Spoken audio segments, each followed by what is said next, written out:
الحقوني يا جدعان، بطني بتنهق من الوجع، سكاكين بتقطع في معدتي. ما خلاص بقى يا شقشقة، ما تبقاش مبالغ فيك كده، قوم اغسل وشك بشويه ميه وانت تبقى زي الفل. الف سلامه يا استاذ، ايه اللي حصل بس؟ هنقعد نقول ايه اللي حصل ومين اللي وصل ونسيب الراجل لابس الشجره الخضراء وبيلتقط انفاسه الاخيره؟ طب ما انا بسالها اهو يا مدام، عندك ايه؟ انت بتزربين عليا ليه؟ ما انت يا راجل عبال ما تساله يكون الراجل ففر واتكل على الله، اعمل له اي حاجه، ركب له كلنا ولا اديله كبره الحياه. لا يا سندوسي، انا مش عايز حد يديني قبلة الحياة غيري. اصل يا شقشقة حتى وانت في اخر لحظاتك. مع احترامي للرومانسيه الجايفه ديت، بس انا عايز اعرف ايه اللي حصل. سواطير يا دكتور، سواطير بتقطع في معدتي. سكاكين ولا سواطير؟ ما تثبت لك على مقاسها يا شقشقة. لا الف سلامه عليك يا باشا. طب انت اكلت اي حاجه طيب مش كويسه؟ لا لا لا يا دكتور، انا ما اسمحلكش. يعني ايه يعني كل حاجه مش كويس؟ قصدك يعني ان انا ما بعرفش اعمل الاكل؟ لا يا مدام ما اقصدش والله، انا اقصد يمكن كل حاجه من الشارع ولا كل حاجه مش نظيفه. لا والله يا دكتور، انا مش متذكر ان انا اكلت اي حاجه اصلا وحشه، يعني كله اكل نضيف واكل هيلسي. طيب انت فطرت ايه النهارده يا سيدي في العيد؟ مفيش والله يا دكتور، شويه فسيخ وشويه رنجة على شويه سردين وشويه ملوحه وبصل كده، حاجه يعني يا قلبك نهار يحبها. ازرق، فسيخ وملوحه وسردين يا استاذ؟ الحاجات دي كلها بكتيريا وسموم. يا دكتور ما تكلبشت الموضوع قوي، ده هما فسختين وبعدين ما احنا عصرنا ليمون عشان تبطل مفعولها.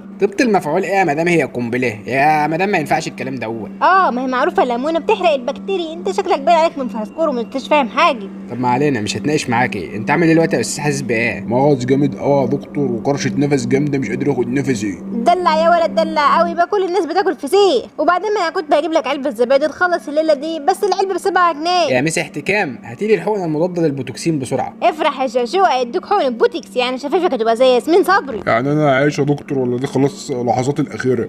والله احنا نعمل كل حاجه نقدر عليها، بس ما كانش صح ابدا تاكل اكله زي دي في يوم العيد يا يعني. دكتور ما تقفرش قوي كده، وبعدين ما احنا كنا خصم على الفسيخ، يعني هيطروا مع بعض. يا مدام ما فيش حاجه اسمها كده خاص ايه وبتاع ايه، الفسيخ ده فيه كميه بكتيريا رهيبه، ده غير الملح اللي فيه بيعلي الضغط. ايوه يا دكتور عندك حق، انا حاسس فعلا ان انا ضغط عالي قوي. شفت يا دكتور، اديك شبطته في الكلمه اهو. انا مش عارف انت حاطط نيرك من نير الفسيخ ليه. يعني خلاص يا دكتور مفيش امل؟ القيشخ كده حياته انتهت. يا شوقي وحد الله بقى، ما تكبرش الموضوع، الدكتور هو اللي مجعلص الموضوع. في امل ان شاء الله ما تقلقش، بس هنحتاج ناخد حقنه مضاده لسم البوتيولازم. دي لا يا دكتور، ياكش ايدك من الفسيخ ترتاح. هي المشكله دي ان الحقنه مكلفه شويتين، يعني هتخش لها مثلا في 100,000 جنيه.